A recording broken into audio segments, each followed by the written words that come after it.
I'm divorcing the love of my life after 7 years and have no idea how to move forward. So I love my gal madly. That hasn't changed one bit. Still, I realize that the best thing for her is to let her go. She's confused, lost even. She loves me but, sadly, is in love with someone else. For the best doesn't always mean it's supposed to hurt any less. Over the last 2 years, she's insisted, over and over and over again, that her boss is just a friend and more like a sister to her. I bristled at first but relented. I read countless essays on how to be a modern man and why it's imperative to suppress our inner caveman in such situations. Whenever I'd question her relationship with her boss, she'd insist that it was all in my head and was my issue alone. Her boss, a clinical social worker, is also her cousin's therapist and, turns out, my gal's therapist as well, though she hid this from me until a week ago when I finally found out. It's all as crazy as it sounds, at least to me. Last week, after she'd spent both Friday and Saturday night with him, I said that we should go see a marriage counselor. She argued that we'd only be going for my issues and that she has no problems with our relationship. It's the same yarn I've heard 1,000 times. I told her that she may be gaslighting me, but to no avail. It was, again, all in my head. I finally had to betray her trust. I read her diary. It was out in the open, staring at me for almost a year on our bookshelf. I was floored. She was madly in love with him, fantasized about him, considered him the most complete man she'd ever known. I was overwhelmed first by despair, then by a sad kind of vindication. I wasn't crazy. I wasn't acting like some jealous brute. My guts were right. If I betrayed her by reading her diary, she'd been betraying me for well over a year. She even went to her boss's place months ago and told him all that she felt toward him. She insists he only held her while she wept. I had to ask. We had made love just a week ago. Still, it's all just a Pyrrhic victory. Worse, she insists it's my fault. That I ended it, not her. So now I'm just in the throes of despair, house-sitting for friends, trying to keep some distance as I desperately try to figure out my next move. Relative to all that I've experienced, this is the worst pain I've ever felt. I told her that I'll always be there for her if she ever needs me. I want to run back and hold her and just forget. I'm haunted by memory and all the beautiful moments we shared together. I remember just how fragile and delicate she was when recovering from cancer some years ago. I can see her next to me in my rig, her hair finally growing back, and how I hoped and prayed that I never break her heart. At night and in the morning the abyss opens up. I feel broken, long in the tooth, a tired, old dog with no home and not much fight left in him anymore. I'm taking it all one day at a time, still working out, avoiding the bottle and talking to family and friends as much as possible. Still, the darkness confounds me and I am plummeting in defeat. Redditor's reactions update after. Redditor 1, if her AP is also her therapist, you can get his license revoked. I'm not saying this is the best option because it'll definitely burn bridges. But duck this guy and your wife most of all. You deserve everything. You were there at her lowest point and she decides to forget about everything you two had. Honestly, duck burning bridges. Let everyone know about this exit. Op answer, I keep considering it. I'm not interested in vengeance. I think the satisfaction would be short-lived. I just hope that one day, years down the line, she wakes and realizes just how beautiful we had it. I mean, it was a storybook love story for a good while until she started this new job some 2-3 years ago. Now it's just an abject mess. So it goes. Redditor 2, at the very least, put her boss out of business for breaching professional ethics. Redditor 3, I'm sorry you're here too. I'm also divorcing the love of my life and trying to remember that true love wouldn't do this. We're mourning the love we had, not what we have. Op answer, that's a great way to put it and exactly how I feel. It's all the memories that hound me now at odd hours. As I'm certain yours was too, my relationship had moments of unimaginable beauty. Perhaps that's all we can and ought to hold on to. Update, a quote from a poem that describes with acute precision how many of us feel right now. What madness but nobility of soul at odds with circumstance. Theodore Retke. It's from Retke's haunting poem, In a Dark Time. The odd hours are punctured by disbelief for me. I hear the songs that once defined us blaring through my head in the AM hours. My vigilance goes slack and the darkness overwhelms me. Last night I was assailed by a catastrophe of dreams. Variations of who we once were cast in various light by the ocean, at night, countless mornings in the rapture of each other's embrace. There's a dull resignation that clangs like a broken bell inside of me. I don't quite know if I will get through this. I pray that I do. Not for a miracle but simply the requisite strength to endure and not harden to bitter stone. Update, a rant on closure. My ex's family was very much my own. Her mom, especially. Some days it's hard, if not impossible, to find the clean, decisive break. Instead, it crumbles and there is just so much debris to contend with. I'm ditching town soon and reaching out to her mom feels or felt like one of the various acts of closure. Instead, it appears my messages are now blocked, most likely at the behest of my ex. To say her mother loved me like a son even falls short.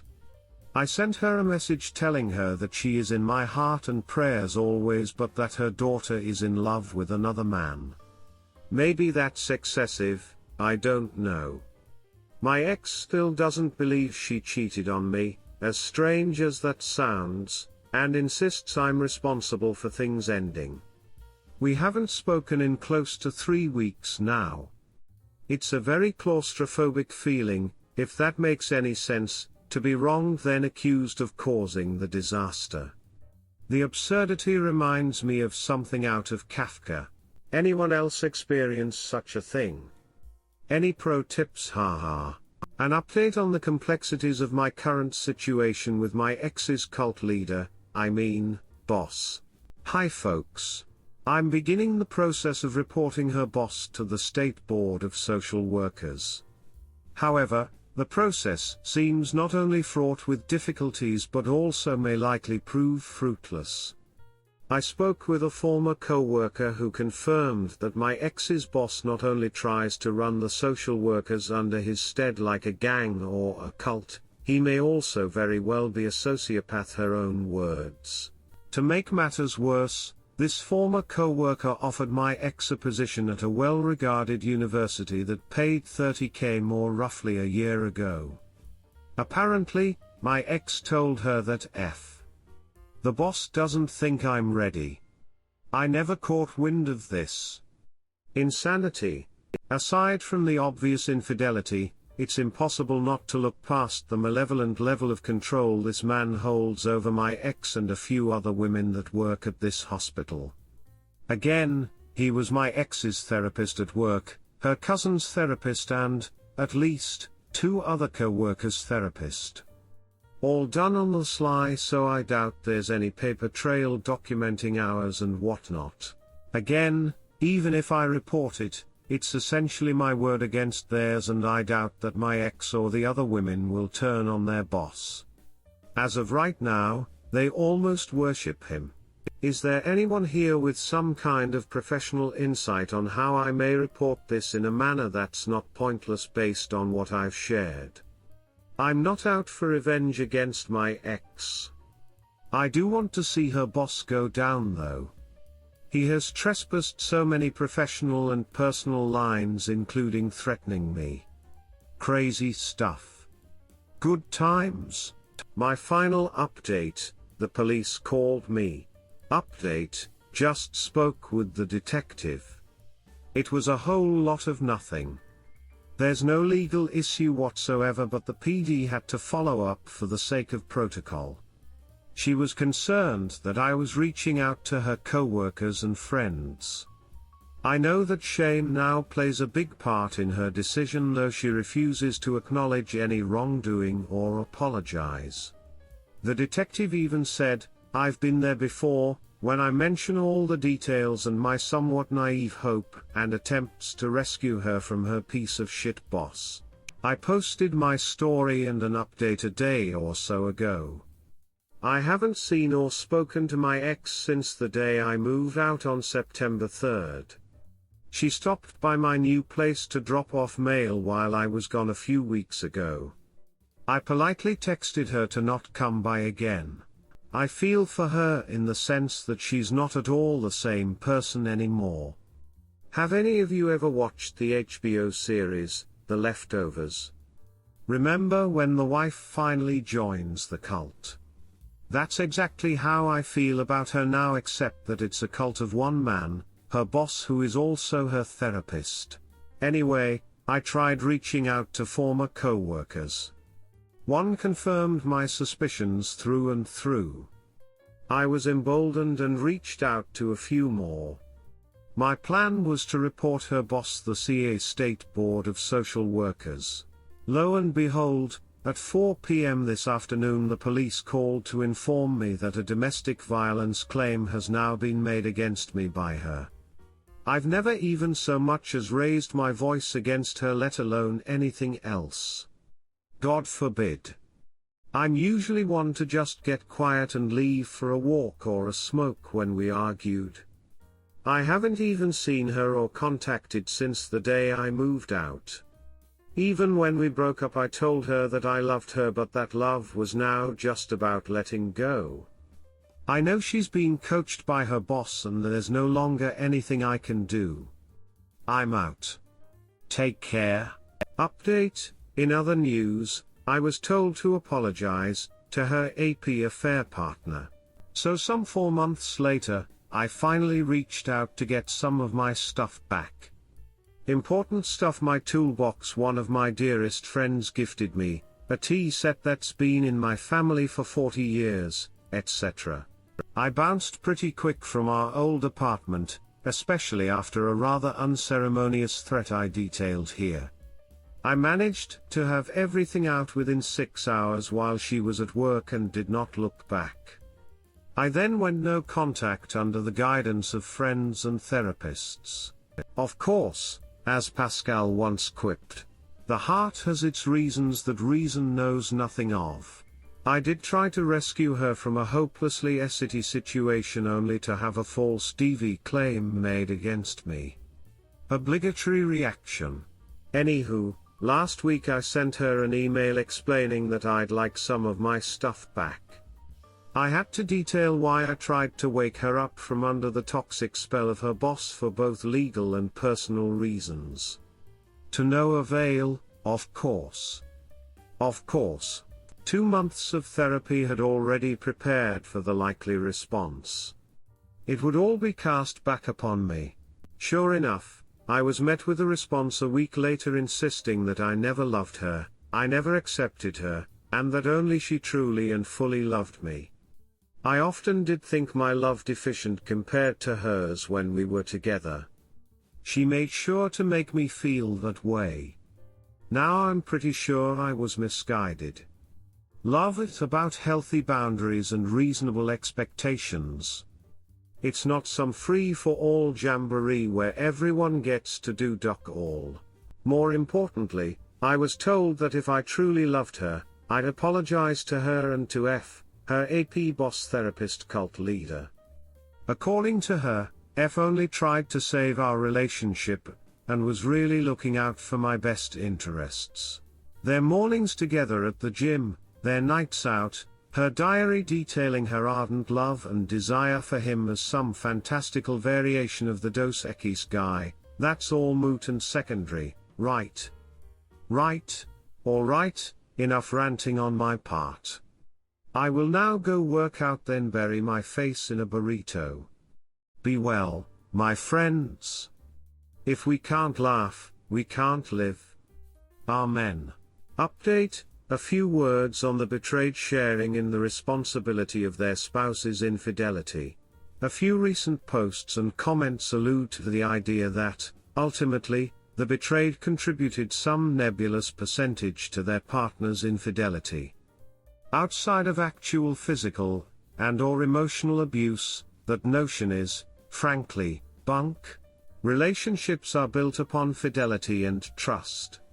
Even the strongest, healthiest marriages experience various ups and downs. To argue that the betrayed somehow contributed to their partner's infidelity, no matter how meager the percentage, is, simply put, a form of gaslighting. None of us claim to be perfect. In fact, most of us are confident in our imperfections. Still, many of us did all sorts of emotional cartwheels and backflips to appease the growing disinterest in our partners alongside the increasing sense of dislocation. Many of us also experienced some form of narcissistic abuse, something completely out of our control given the exceedingly common pattern of idealization, devaluation, discard. I can say with confidence that when my current therapist brought up the idea of narcissism in my ex, I blanched. I didn't want to believe it. It remained far easier to blame either my wayward spouse's affair partner or myself. Blaming her remained anathema to all the memories of her and us I held so dear. Worse, many of us are actively and desperately trying to find some way to blame ourselves for the dissolution of our relationships. Though unhealthy and counterproductive, it does provide some locus of control in the arena of heartbreak to give us some kind of answer to the ineffable pain we experience. Again, it's incredibly unhealthy to do so, but, at the very least, it provides some false sense of reprieve from the tidal sense of anguish that can drown us at odd hours. Finally, the notion that most of us somehow contributed to our spouse's wayward impulses seems most informed by the likes of Esther Perel. Personally, I find her notions of relationships to be deconstructed slop bereft of healthy boundaries and wholesome expectations. We live in a day and age where everyone seems to want to have their proverbial cake and eat it too. Dissatisfaction reigns supreme. Novelty is a modern drug, and it seems to make quite a bit of sense that such notions have entered into the arena of marriage and relationships to a fatiguing, destructive degree. Update: my first D-Day anniversary. Or as I like to call it, revisiting the shit show a year later. I'm sure most of us struggle moving forward amid the current pandemic. It's definitely put a damper on many aspects of growth and well-being intimately tied to healing. At times, I feel like I'm at a standstill, or that we're all just experiencing some variation of Groundhog's Day ad nauseum, but with monkeys hurling feces at us each and every day. Here are the many positive things I've done that helped me move forward immeasurably since the very first week a year ago, when I ended things with the woman I thought was the love of my life. I worked out a lot before, but now I put an emphasis on cardio and heat for all that endorphin juju magic. Vigorous exercise also offers incredible clarity of mind and has been demonstrated time and again to be more beneficial in treating mild-moderate depression than taking happy pills, though no judgment. We're all doing our best. Therapy once a week. Often I don't feel the need to go, but I almost always feel better afterward. I treat it very much like working out. I just shut out all the naysaying and do it. No drinking, no benders. I had my really wild, often dark days in my 20s and early 30s. I refuse to go back to that. No booze outside a beer with food, and definitely no drugs of any kind. Prayer meditation just about every night for 10-15 minutes. I think it's imperative for us to find our center and or place before God, heaven, whatever, though I find his methods inscrutable and perplexing and, frankly, even annoying sometimes. Just kidding, higher power. Fellowship amongst friends and family. Reaching out to those who I know can and will support me in my time of need, especially, those first few months, was really imperative. I was contemplating all sorts of nonsense including long jumping in front of city buses. That said, lately, I've been struggling. I don't know how one simply turns off loving someone else. Worse, I don't understand how someone can love me with such ardor only to throw me away like a trinket. Love is not a switch for me. It always held a kind of permanence and sanctity. I know what happened to me very much falls in line with the classic narcissistic pattern of idealization, devaluation, discard, but it remains emotionally confounding. Sometimes, the clinical, therapeutic explanations are a cold comfort is all. I sometimes wish and pray that I could magically click my boot heels and go back to who we were to each other before she fell in love with someone else. It's childish and I know I'm stamping my feet, but, unfortunately, it's the truth of the matter. It's quite hard to meet other women at the moment. I've always been an outgoing flirt as a single man and love smiling and talking to random people in general. It's how I met most of the women I've dated, including my ex. That is now dead in the water at the moment due to the pandemic. I think we all realize just how much facial expressions and physical proximity are to communication nowadays. And the apps suck. They just seem boring and artificial to me. I've gone out with a handful of gals via Bumble and Tinder and it was really May, well except for the pretty yoga gal who claimed to perform exorcisms, astral project, and was a hypochondriac. That was an interesting few weeks. Right now a kind of peripheral defeat hangs in the air for me. The idea of loving someone else just seems impossible at the moment. Perhaps, it's still supposed to feel that way even a year later. I have to remind myself that it's still one day at a time and some days even 1 hour at a time. Here's hoping this finds all of you in better spirits and moving forward one begrudging step in front of the other. Update: I'm continually amazed at how normalized infidelity is in society now. I was reading a recap of a show on NPR and they lead with this quote. In season 1, Issa cheats on Lawrence, but he isn't putting in any effort to the relationship, either, and they both suck at communicating, so the damage is applied fairly equally from either side. Mind-boggling and fatiguing beyond measure. I often hear people casually discuss infidelity in such a manner as well. A film like Crazy, Stupid Love did this as well, though I actually liked the film for the most part. The likes of Esther Perel have really normalized infidelity as though it's something akin to a stubbed toe and nothing more.